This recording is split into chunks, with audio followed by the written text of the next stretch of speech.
Story telling day है और हमर मन के यहाँ छत्तीसगढ़िया मन ह अलग अलग तरीके से जाते कि कहानी कैसे सुनान। हमन ह नानी नाना दादी दादा से कहानी सुनत रहेन। फिर अभी का कुछ दौर देखे बर मिला थे हमारे दादा दादी मन ह कहानी सुनाए। फिर ये दौर बदल गई है। आप मन कैसे देखत हो अभी? एक दौर था जब रेडियो आया तो लोग रेडियो साथ में रख करके घूमा करते थे। जी वो भी दौर हमने देखा।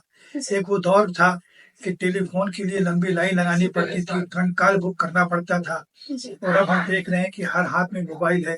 जी सब्जी वाली भी मोबाइल रखती है और यहाँ तक कि महानगरों में तो भिखारी भी मोबाइल रख करके घूमने लगे हैं। तो समय बदलता है, तो कहानी सुनाने का और सुनने का समय भी बदल चुका है। जी ये समय बदलता हुआ समय है और हर काल में ऐसा ही होता आया है।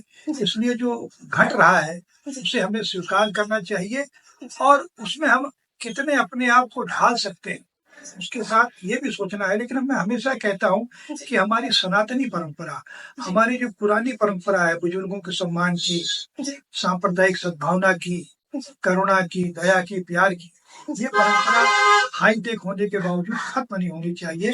यही परंपराएं हमको बेहतर मनुष्य बनाए रखें। स्टोरी टेलिंग डे है और वैसे में महू हा जो है आप मन से एक कहानी जरूर सुनना चाहूँ काबर कि हमन हा जब हमारे दादी दादा मन रहे थे से कहानी सुनन तो आप मन से भी चाहूँ कि एक आध कहानी जो हमन हा या कविता जो है हमारे दर्शक मन पर आप मन जो सुनाना चाहूँ। कहानी और कविता का ऑप्शन दे दिया हाँ तो मैं जी पहले अपनी एक कविता सुनाता हूँ। उसकी 4 पंक्तियां ये है, इस तरह है कि आपकी शुभकामनाएं साथ है, आपकी शुभकामनाएं साथ है, वाह क्या हुआ अगर कुछ बलाएं साथ है, और हारने का अर्थ यह भी जानिए जीत की संभावनाएं साथ है।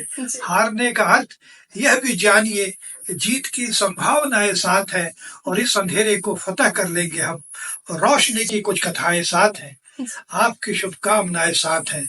और कहानी की बात है तो एक छोटी सी कहानी मैं सुनाता हूँ। एक विकलांग व्यक्ति चला जा रहा है, रास्ते में भीड़ भाड़ है काफी। अचानक उसे ठोकर लगती है और वह गिर जाता है। आसपास के लोग गुजर रहे हैं, जा रहे हैं, कोई उसे बचाने नहीं आता। तभी दूर खड़ा एक दूसरा विकलांग व्यक्ति दौड़ करके आता है और उसे बैसाखी किनारे रखकर उठाने की कोशिश करता है और उसे उठा लेता है। नीचे गिरा व्यक्ति सोचता है कि आखिर समाज में विकलांग कौन है, वे लोग जो तेजी के साथ आसपास से गुजर रहे हैं या दूसरा वह जिसने मुझे उठाया। ये एक छोटी सी कहानी थी, विकलांग कौन। तो ऐसी बहुत सारी छोटी छोटी कहानियों के माध्यम से मैं कोशिश करता हूँ कि समाज को संदेश दे सकूं। एक और कहानी मुझे याद आ रही है कि एक घर में बुजुर्ग है।